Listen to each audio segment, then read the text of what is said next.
Hi friends, welcome to the session of collections. So we started collection interfaces with the basic description, and thereafter we moved to the implementation of some of the collection interfaces, and then we discussed about the various collection interfaces and as well as the properties of those particular interfaces, and thereafter we have completed the legacy classes and as well as the interface which are available, and thereafter we implemented the concept of the vectors, hash table, properties, dictionary, so as to handle this legacy interfaces and as well as the classes. And in this session we are going to see about some other utility classes provided by Java. So within the utility package we are having some other considerations which are very helpful in the design of the programs. Let me talk about these things, and thereafter we'll implement all these things one by one. And apart from the basic utilities, we are having some additional utilities also within the utility.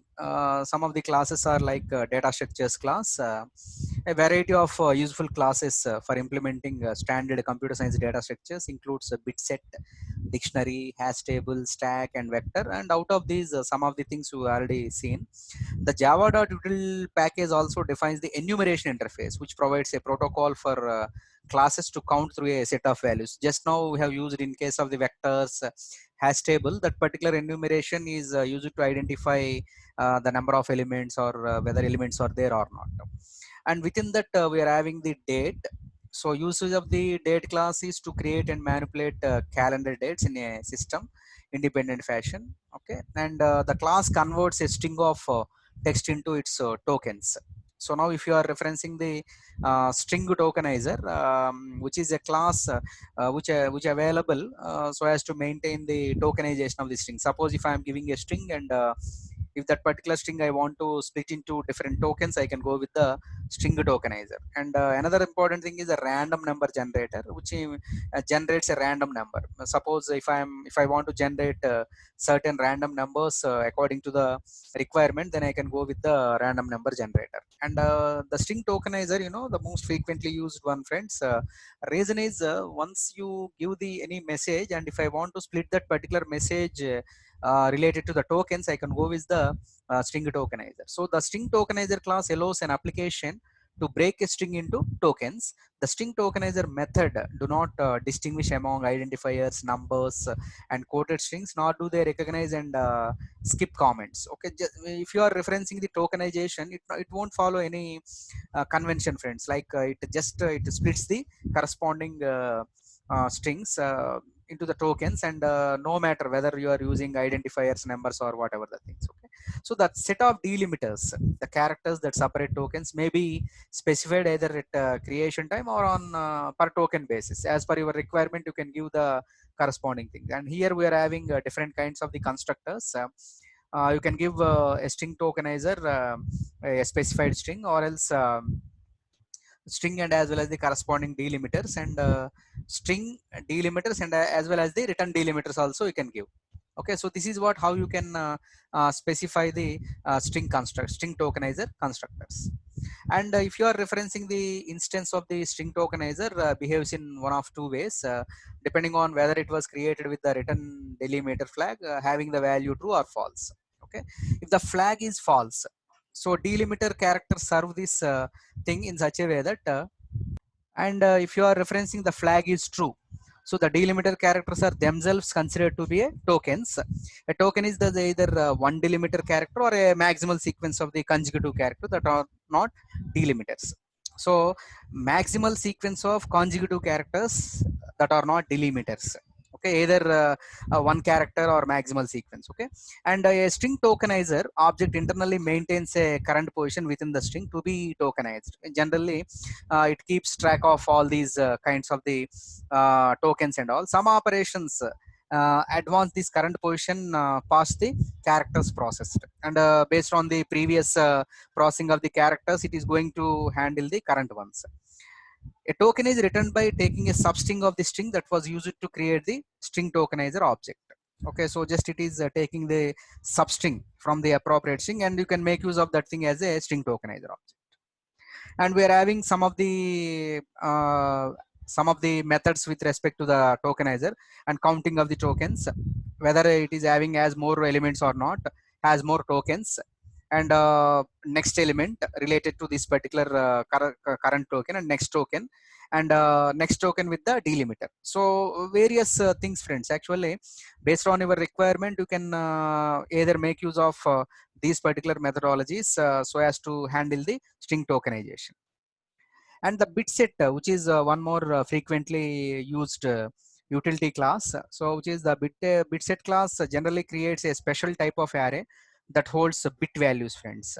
The array can increase in size as needed. This makes it similar to a vector of bits. So generally how you can store a vector and how you can manage these bits can be observed in the similar fashion. Okay, so the bits of a bit set are indexed by non-negative integers. Individual indexed bits can be maximized, set, or cleared. It is all depends on your requirement. One bit set may be used to modify the contents of another bit set through logical and logical inclusive or and logical exclusive or operations. So just if you are referencing the logical or logical and, okay, all these kinds of operations we are going to see in the subsequent videos. But now if you observe this bit set, which fundamentally supports the logical and logical or uses exclusive or something like that. Okay, and constructors, two categories. One is default, okay, which is the second one is which allows the number of bits, okay, that bit set can hold. And date class, friends, in general the system date, and if you want to maintain a particular date in your required fashion, you can go with the date, which is available in java.util.package. It represents a specific instant of time with milliseconds precision. And date allows the interpretation of dates as year, month, day, hour, minute, and second values. And it also follows the formatting and parsing of the date strings. Okay, so just you can make use of this particular date to format and parsing the strings. And next is the calendar, which is nothing but an abstract class. It provides a set of methods to manipulate date and time. And the subclass of calendar class provides the specific implementation to the abstract methods defined by the calendar to meet their own requirements. Okay, and next important additional utility class is the stack, which is we have seen in the legacy also, and this represents last in first out notation. And stack class extends the vector class. And java random class, friends, this is this helpful so as to generate the random kind of the numbers. The random class is part of java.util.package. So java.util package, and an instance of java random class is used to generate the random numbers. This class provides several methods to generate the random numbers of type integer, double, long, float, likewise. And random number generation algorithm works on the seed value. So seed value is nothing but the distribution of the numbers between the minimum and as well as the maximum according to the requirement. If not provided, seed value is created from system nanotime, so it automatically takes the corresponding thing related to the system time, nanotime. And if two random instances have same seed value, then they will generate same sequence of the random numbers. And you should be very careful, friends, while giving the seed value. It is always important, as we are expecting the random numbers, better you give the seed value differently. And java random class is a thread safe method. However, in multi-threaded environment, it's advised to use java.util.concurrent, so thread local random class. So you might be seen my earlier videos in case of the threads, friends, which you can make use of multi-threading aspects with synchronization mode. So if you are referencing this random class, it belongs to the thread safe methodology. And coming to the random class instance are not suitable for security sensitive applications. Better to use java.security.secure random in those cases, as we are generating the random numbers, and the direct access is there. Suppose if I am giving the sensitive data, so that you can make use of this java.security.secure random in those particular cases. Okay. And two constructors, friends. One is a general normal constructor without any arguments, and second is the seed. And for the sake of creating the new random generator using the specified seed. Okay. And formatter class is also there, which is helpful for the justification of the alignment, common format for numeric string and date type. And some of the important points about formatter are formatters are not necessarily safe for multi-threaded access, and thread safety is optional and is the responsibility of the users of methods in this class. That is your wish. According to our requirement, you can make use of the formatter. And finally, the scanner, friends. Most of the times in Java, generally we are assigning the values to the variables, but rather we can read from the keyboard also. Okay, you can have the value from the keyboard, like any kind of the data, like integer, floating number, string can be given for the scanner, and we'll see the example of this particular scanner class and implementation of the same. Okay, is used to taking input from the user. The scanner class can take input of all the data types, and scanner splits the input after every white space. That you have to be very careful. And this class is present in java.util package.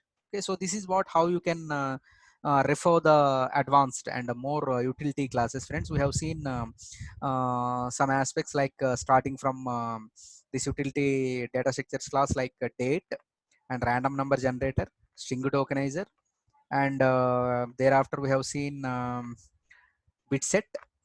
Okay, and calendar, stack, and java random class, and thereafter formatter, and finally the scanner. So implementation of these particular things we'll see in the next video. Okay, thank you.